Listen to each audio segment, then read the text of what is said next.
Hi, welcome to PrimeTime Pickleball. My name is Jordan Briones, and in today's video, we're going to go over the 4 different scenarios where you should drive your third shot. Missing one of our videos is like missing an easy put-away. Don't let that be you. Subscribe now. All right, so before I go into these 4 scenarios, the first thing I want to say, this is not a black and white thing, okay? These are just guidelines that you can go by, which can put you in the driver's seat of the point, okay? So with anything in pickleball, it's not always a yes or no answer. There's always caveats, but this is a good baseline to know when you should drive your third shot. All right, so with that being said, the very first scenario in which you should drive your third shot is when you hit a really strong serve and you know your opponent is going to struggle with that return and they are still in motion. They're still making their way up to the non-volley zone after the return, okay? They have not set their feet and they're still in motion coming up. This is a really good time to try your best to drive that third shot, keep it low. And as they're still moving and they're going to have to stop in the middle, like around the transition area to hit that volley, or they're going to have to hit it while they're moving, and it's a tough shot either way. All right, so let's show you in this example here.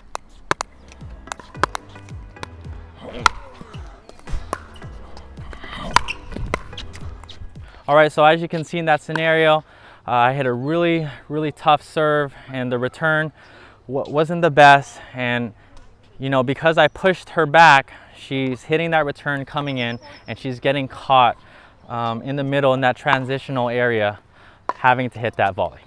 All right, so the second scenario in which you should drive your third ball is really similar to the first that we showed you, and this is what we call when you see a sitting return. So when you hit a great serve, or maybe sometimes not even a great serve, and your opponent hits a return that's really high, pretty short, and it just sits and it's just ready for you to drive it right at them, right at their torso or lower is preferred. All right, so this is also going to be really tough for your opponent to handle the pace, because they just gave you such an easy ball to attack.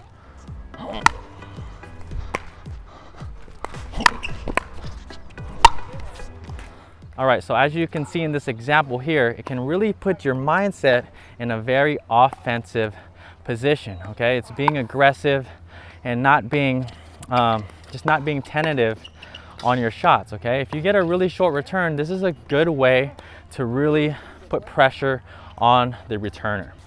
All right, so now let's jump to the third scenario in which you should drive your third shot, and it goes like this. You hit a serve and then your opponent just has a really good return where they really slice or cut it, whether it's their forehand or their backhand. It has a lot of spin and it stays low. Now on these balls, if somebody returns with a lot of slice and it stays really low, it's going to be pretty hard for me to hit a good third ball into the kitchen, because that slice and it being low is sometimes really hard to deal with. So one thing that I'll do just to make sure I make that ball and get it over is I'm just going to drive that ball.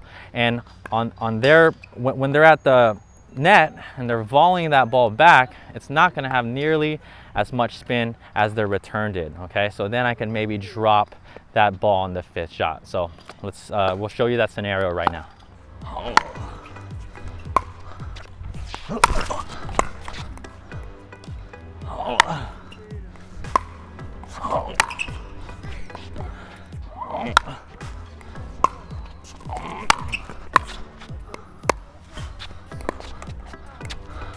All right, so like you saw in those examples, if someone has a really good slice return and it stays really low, like my wife Katrina does, one option, instead of trying to drop it and possibly hit it into the net or super high, is to just drive that ball. And then after that, get ready for that 5th shot, drop it in, and you're in.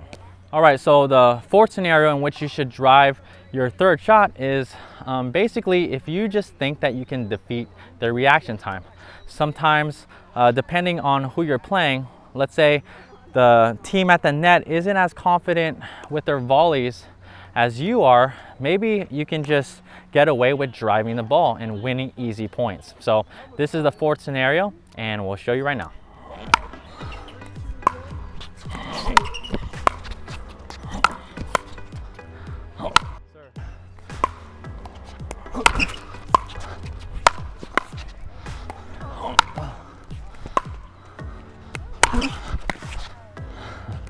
All right, so that was the fourth scenario. Remember, that third shot drive, maybe you can win it right off the bat and they'll miss that volley to the net. Or maybe it just sets up a much easier ball on that fifth shot. Maybe, you know, they pop it up and your partner could poach, or you'll get a short, weak ball, which you can drop the fifth. All right, so keep those scenarios in mind. Remember, these are just guidelines that you can think about to drive your third shot instead of drop them. All right, so thanks for watching us in this video, and we'll see you in the next one. If you enjoyed this video, please give it a like. Thanks so much for watching. For more free video lessons, please visit primetimepickleball.com. But before you head on over there, make sure you subscribe to our YouTube channel so that you don't miss out on any future videos. Also, for PrimeTime Pickleball shirts like this and other great apparel, please visit ptpgear.com.